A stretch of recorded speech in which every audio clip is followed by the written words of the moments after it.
नमस्कार, पेश आज का न्यूज पॉइंट। और सबसे पहले स्वाभाविक आज पूरे दिन की खबरों को देखते हुए बात कश्मीर की और कश्मीर में जो स्थिति है उसकी बात। कुछ भी कहने से पहले सबसे पहले आपको ये रिपोर्ट में दिखा रहा हूं कश्मीर की स्थिति पर।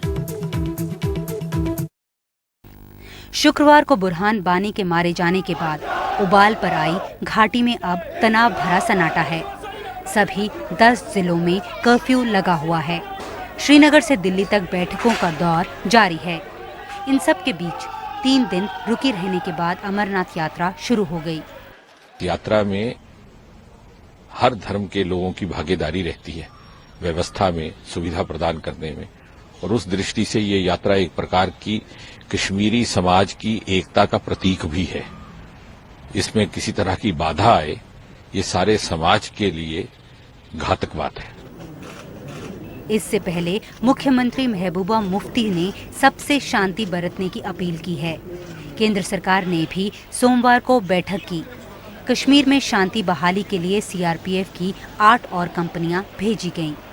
हालांकि कश्मीर को करीब से देखने वाले अफसरों का कहना है कि वानी की मौत बस एक बहाना है। पिछले दिनों कई मुद्दे रहे जिनका असर वहां के माहौल पर पड़ा है। कश्मीर में सैनिकों की कॉलोनी बनाने के प्रस्ताव ने वहां भारी नाराजगी पैदा की है। इसी तरह कश्मीरी पंडितों को किसी एक जगह बसाने के प्रस्ताव का वहां विरोध हो रहा है। राज्य की नई औद्योगिक नीति को लेकर भी विवाद जारी है। इन सब के बीच बुरहान वानी के मारे जाने से अचानक ये सारा गुस्सा नए सिरे से भड़क गया। अब हर पक्ष के बयान आ रहे हैं। केंद्र सरकार अब अलग अलग पक्षों से बात कर रही है।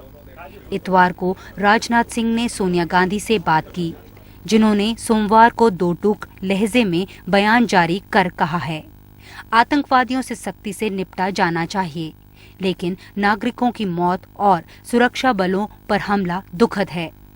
पिछले 2 दशक से राजनीतिक प्रतिक्रिया से जम्मू कश्मीर को काफी कामयाबी मिली है और उसे खोना नहीं चाहिए।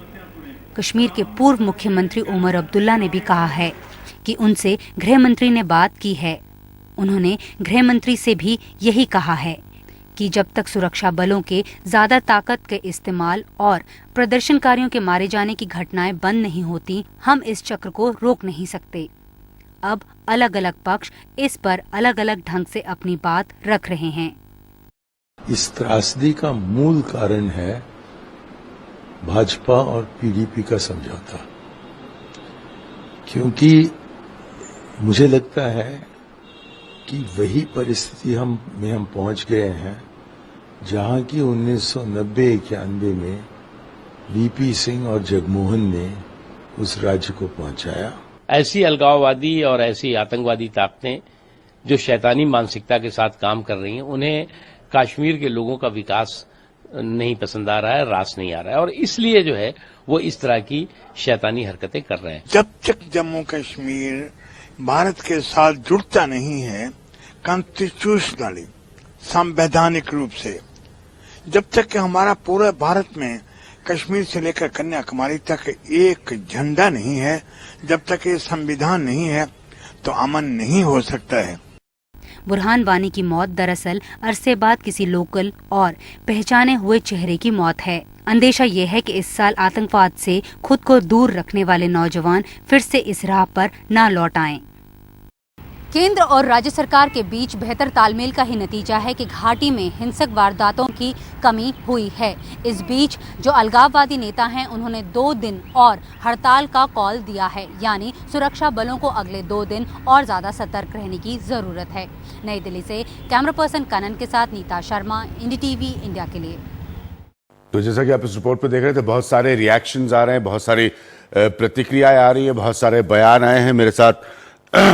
मेरे साथ ही नीता शर्मा इस वक्त मौजूद है और मेरे साथ राजीव मौजूद है। नीता, पॉइंट बड़ा क्लियर है कि सेंटर जो चार्ज एक तरह से मणिशंकर अय्यर अपनी बाइट में बरहा रहे थे, क्या सेंटर के लिए ये ज्यादा मुश्किल है या ज्यादा आसान है इस स्थिति से निपटना, क्योंकि वहां पर उनके कॉम्बिनेशन की सरकार है, या यही फैक्टर उनके लिए ज्यादा प्रॉब्लम क्रिएट कर रहा है? नीता?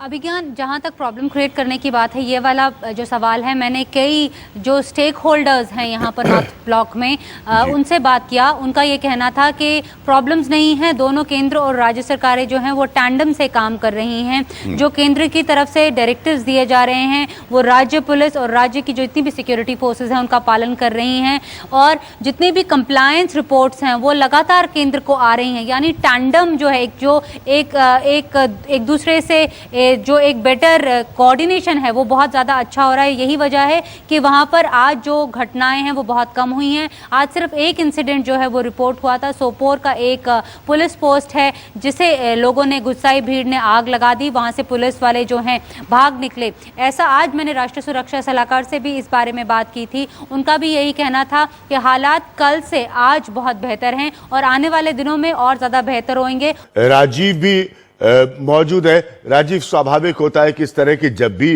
परिस्थिति बनती है कश्मीर में, जम्मू कश्मीर में, तो कुछ प्रश्न जो है वो सेना के हिस्से से आते हैं। तो जब आप सेना के अधिकारियों से बात कर रहे हैं, उनकी आपसे बातचीत में क्या ओपिनियन है? क्योंकि ये सारे टकराव जो है वो ग्राउंड पे जब होते हैं तो वो सिक्योरिटी फोर्सेस के साथ होते हैं।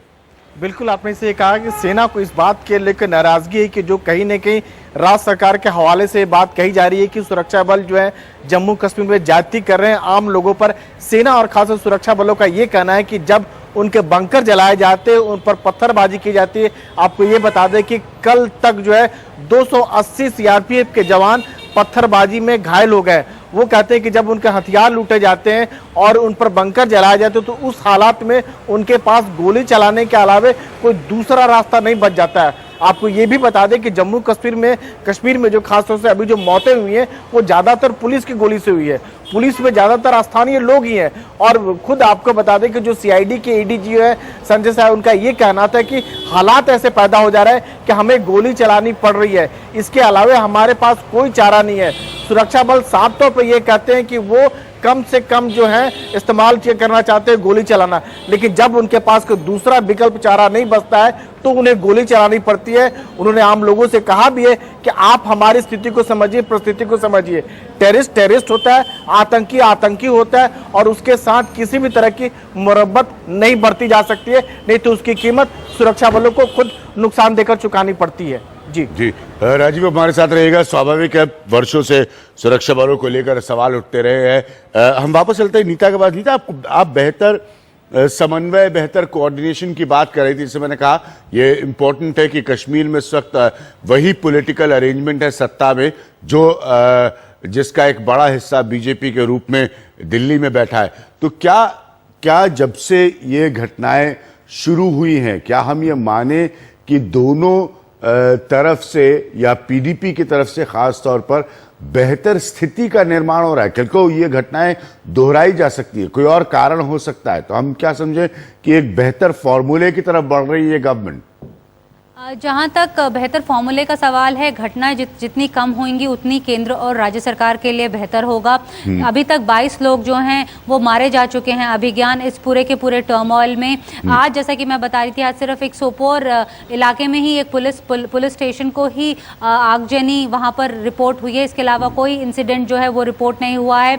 अमरनाथ यात्रा जो है वो दोबारा से शुरू कर दी गई है। कल देर रात 23,000 के आसपास यात्री जो हैं वो जवाहर टनल से दोनों base camps, Pahalgam base camp और बालटाल बेस कैंप से निकालकर जम्मू बेस कैंप तक लाए गए। जम्मू के जो बेस कैंप है वहां पर 15,000 के आसपास यात्री हैं जो यात्रा करना चाहते हैं, ऐसा श्राइन बोर्ड के अधिकारियों का कहना है। उन्हें आज रात को बालटाल के बेस कैंप तक लाया जाएगा। यही नहीं, संडे के दिन जब इतना सारा कर्फ्यू वहां पर लगा हुआ था तब भी 8,000 के आसपास लोगों ने यात्रा जो थी वो शुरू की थी। आज भी 1,000 के आसपास जो लोग हैं रामबन से बालटाल आए और उन्होंने अपनी यात्रा शुरू की है। तो धीरे धीरे जो है जो कड़ियां हैं वो फिर से जोड़ने की कोशिश कर रही है केंद्र सरकार, ताकि जो हालात हैं वो वहां पर दोबारा से नॉर्मल हों। जी राजीव और नीता, आप दोनों हमारे साथ बने रहिएगा। पाकिस्तान के रिएक्शन पर हम एक रिपोर्ट दिखाएंगे। एक और पहलू है, नीता की रिपोर्ट इस बात का जिक्र कर रही थी कि बहुत सारे कारण हैं, इसमें से एक कारण हम उस पर जरूर बात करेंगे कि पाकिस्तान में माफ करिएगा कश्मीर में जम्मू कश्मीर में एक नई औद्योगिक नीति आनी है। उस बातों का भी विरोध हो रहा है, या कोई सैनिकों की कॉलोनी बसनी है? क्या उन बातें का भी विरोध जो है वो इतना गंभीर है कि अगर कोई घटना होती है तो वो इस स्तर की शक्ल में तब्दील हो जाता है?